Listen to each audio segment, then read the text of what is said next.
Hello. Well, in this edition, we're looking at how Rachel Reeves and the government are crippling hospices in the UK.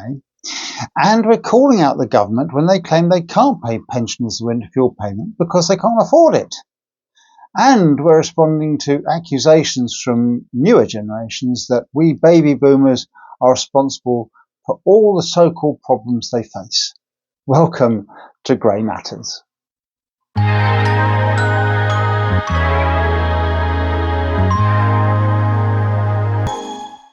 Hello and welcome to Grey Matters, the channel that promotes the fact that the older generation still matters and which looks at issues that matter to the older generation. With more than 287,000 views and 5,000 comments, it's not surprising that our recent video asking if the government was trying to cull us oldies is our most popular addition to date, followed closely by the one reporting the possible end to free prescriptions for a large number of the over 60s. Now that one racked up 182,000 views and more than 2,500 comments. So I guess it's only to be expected that amongst those total of around 7,500 comments, there are going to be one or two negative ones that blamed our generation for all the ills of the world. Now, one such comment quite rightly stated that the over 60s consume a huge proportion of the NHS budget. He reckoned about 65%, which is probably true. But he then goes on to claim that all our treatments are paid for by the under 65s. Now, he's partly right, but he's obviously forgotten that the current older generation has paid into the NHS for all their working lives, and their money also contributed towards the treatment of the then older generation. It's, what goes around comes around. We all pay in and everyone at some point benefits. But then he also claimed that in 1981, when he started work, there were only 4 million pensioners, which is rubbish. And now, of course, there's 12 million pensioners, he says, which is true. But he reckons that makes us the sick man of Europe. Well, I assume that's because he believes all 12 million of us are crowding out the hospitals and surgeries. 4 million is a ludicrous assertion, and in fact, according to the 1981 census, there was almost 10 million people of pensionable age. So that's an increase of around 2 million over 44 years. But that hardly makes us the sick man of Europe, does it? Now, apparently, according to him, we pensioners spent the 70s and 80s on strike, and our generation has contributed less to the nation than any other. I think that might raise a few hackles in the comments. But of course, the baby boom population wasn't governed or controlled by baby boomers, but by much older politicians. The baby boom years ran from 1946 to 1964, straight after the war. And the 6 PMs we had were the likes of Churchill, Eden Macmillan, Douglas Hume and Harold Wilson, all born in the 1800s or the start of the 20th century. Now, they made the policy decisions that governed how the boomers were brought up, educated and found work.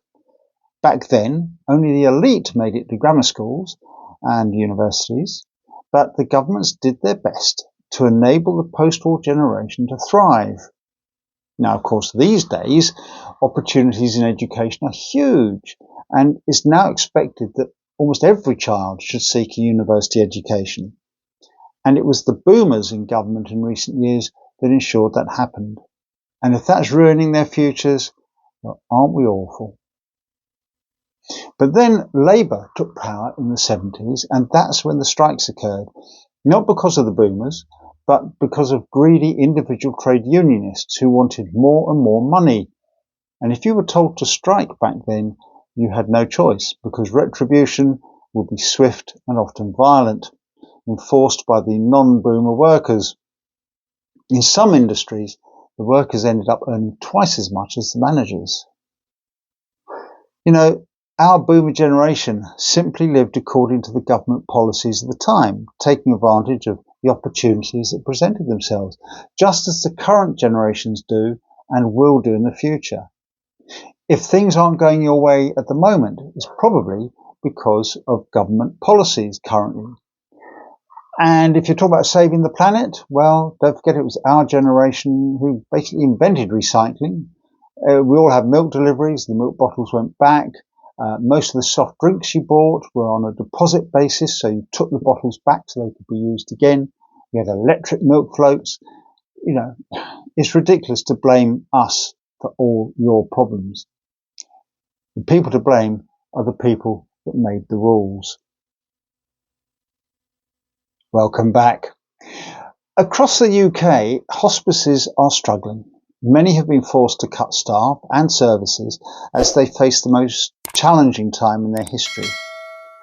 You know, I didn't realise this, but hospices in the UK care for 300,000 people each year, and they cost 1.8 billion a year to run.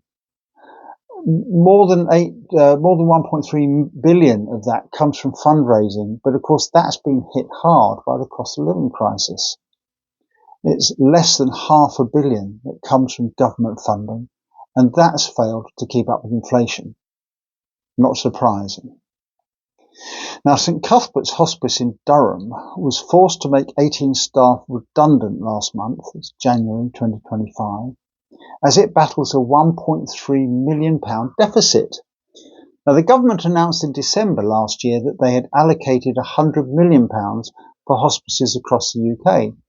And although St Cuthbert's Chief Executive Paul Marriott is grateful for that support, the funding can only be used for improvements to buildings and equipment. To avoid further redundancies, he says they need funding for salaries and running costs, and he's asked the government to be as flexible in the way the money can be spent. To date, they've not had a response.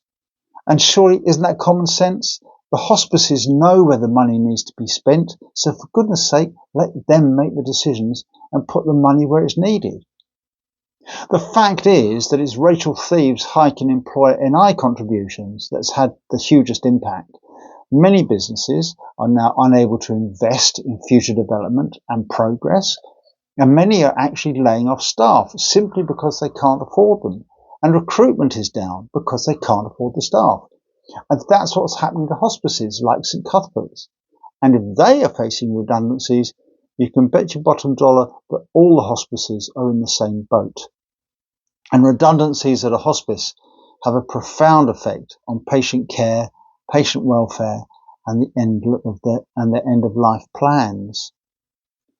St Cuthbert's problems featured on a Channel 4 news item, and I'll leave a link to that in the description. Do give it a look. It's quite heartbreaking.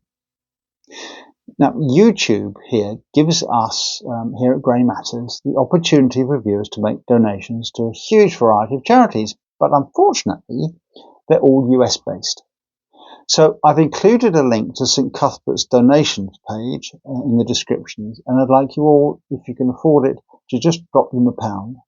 If all our 37,000 subs did that, it will make a huge difference to them. So far, this doesn't seem to have been too bad a winter. There's been some snow and some freezing temperatures, but they've not lasted too long. Now, hopefully, our winter deaths will not be above the norm, even without the winter fuel payment. But what riles me is the billions of pounds the government spends elsewhere or sends abroad, or spends on vanity projects and misguided policies such as net zero, while complaining they can't afford to pay the winter fuel payment or give proper support to hospices and other age-related services. You know, within the government's plan to build housing on every available bit of green space, there are no provisions to improve local infrastructures to cater for the increased populations, especially in smaller market towns. Now, the government will claim there are, and that the infrastructures need to be ratified before building commences, but I've never seen it happen, especially in smaller towns. Health and education services simply cannot cope with all the new housing, and where health is concerned, we know that it's the elderly, as we've already said in this programme, it's the elderly that rely on the NHS more than other sections of society. But because of the demands being placed on it, they're just not getting the treatment they need in a timely fashion. A friend of mine who's 97 fell and hit her head in the bathroom. She was left lying on the floor for 4 hours before an ambulance reached her. And that's not an unusual story. Our comments are full of incidences of friends, loved ones, relatives who are being badly treated in getting the care they need in hospitals. But it gets worse, because in many, many districts, the money for these infrastructure developments is actually there. Money designated for health and education services, and it's being held by the district, city and borough councils. Now this is Section 106 money that's given by developers to help pay for improving the infrastructures in towns where they're building houses. Our local council is holding millions that can't be spent. Why? Because the NHS and I'm guessing the Department of Education refuse to either A, make a decision on how to spend it, or B, refuse outright to allow more provisions in a particular area. For example, we need more school spaces and another GP surgery, as many towns do now, to cater for the several thousand new residents. One new housing estate had allocated £17,000 for each child that came off the estate to a local school. Money that could have provided additional classroom space. But they've not seen a penny. The school is full, so the kids have to be taken elsewhere. NHS England won't approve a new surgery. Apparently one reason is that there aren't enough GPs to staff new surgeries. Well, I wonder whose fault that is. And if I refer you back to our Are We Being Culled video, it feels like the government's response to this demand on NHS services and hospice care is to remove the problem, if you get my drift. But let's just have a look at that financial side. I think the £22 million black hole has been well and truly discredited by now. So why can't the government afford the winter fuel payment? Well, as far as income goes, this January, the combined income from self-assessed tax returns and capital gains tax was £36.2 billion, which is £3.8 billion more than last January. And it's the highest January figure since monthly records began in, wait for it, 1999. And yet they can't afford the winter fuel payment. And of course, this is the government that said it won't raise taxes. Now, central government obviously requires cash to spend, as you'd expect. But this January, they had a surplus of £15.2 billion. And yet they can't afford the winter fuel payment. So, okay, that's some of their income. I'm sure there's a lot of other income streams. How about their spending? Well, 13 billion on foreign aid, obviously. We all know about that, and we all think it's mad. We all think it should be spent at home, I'm sure. But they really do need to rethink who they're sending the money to. Back in 2021, under Boris, we sent £50 billion to China, the world's second biggest economy. And mind you, it has come down. It was 89 million in 2019. Gee, the mind boggles. And how about the farcical net zero project? The government is committed to it, and the trillions of pounds it would need to be spent on it. And bear in mind, the UK is responsible for less than 2% of the world's carbon emissions, yet they can't afford the winter fuel payment. Now, I'm sure some of you will mention the millions sent to the Ukraine in the comments to support their war effort, or should I say defence effort. Whether or not we should be doing this and how much we should be sending is very subjective. But even so, there is money there, yet they can't afford the winter fuel payment. And as covered in the last edition, there are still calls for slavery reparations, and if anyone is likely to give away more of our money, it's the Foreign Secretary David Lammy. So there is money slopping around in the sewers of Westminster. They just choose not to spend it where it's most needed. And they certainly refuse to spend it on the over 60s. And I can't see that changing anytime soon. Well, that's it for this edition. Thank you for joining us. Do let us know your views. What else is the government spending on unnecessarily? And has the boomer generation really contributed less to the nation than any other? I wonder.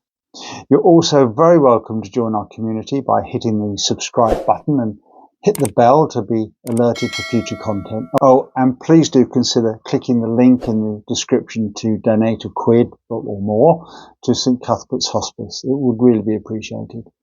In the meantime, thank you for joining us, and until we see you next time here on Grey Matters, is bye for now.